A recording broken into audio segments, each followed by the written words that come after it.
The first calls came in just after midnight. All right, I have a suspicious person, 1001 Fleet at Harbor East. Baltimore police say witnesses reported suspects trying to break into cars at this parking garage along the busy Fleet Street early Thursday morning.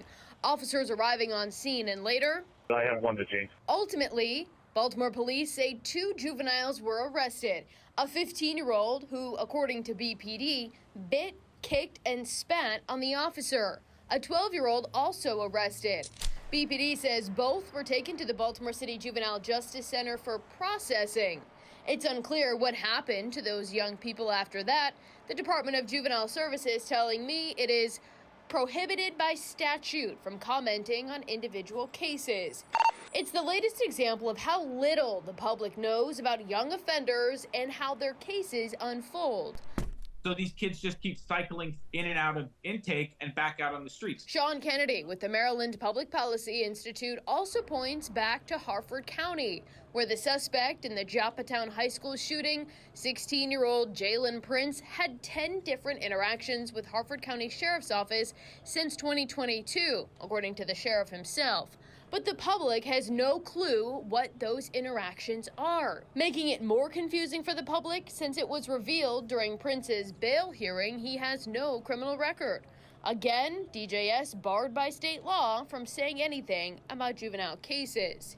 We need to be able to hold them accountable through more data. And some of that data includes juvenile records. We need to know what these kids did before they got to the place where they committed a horrific act that shows up on the local news. There's another law impacting how juvenile cases unfold, the Juvenile Interrogation Protection Act. Because of the laws, we can't to talk to him. Harford County Sheriff Jeff Gaylor says the law is hindering the Joppatown shooting investigation. No attorney's going to let him talk to us because he's only going to be offering incriminating information.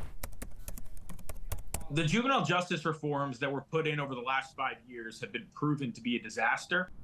I imagine that Juvenile pretty confidently anticipate that they won't have trouble getting away with any crimes they commit. Richard Vatz, Towson University rhetoric professor, also pointing to the Brooklyn Day mass shooting in Baltimore City, where 30 people were shot, 2 of them died.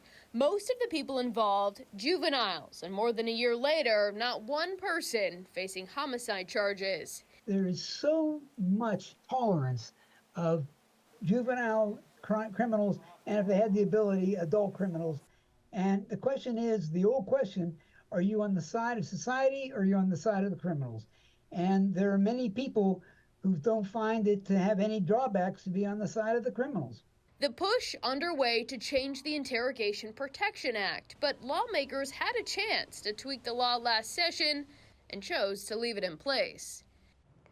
Now, we've also heard from more than a dozen state's attorneys across Maryland, representing almost 80% of the state's population. They say the Child Interrogation Protection Act keeps their hands tied. We also sent questions to every state's attorney across Maryland asking if the state should repeal the act. 4 state's attorneys responded. You can read their full statements on our website and on the Fox 45 News app. I'm Kai Jackson. Thank you for watching. Here's another video to watch. Also, please take a moment to subscribe to our channel.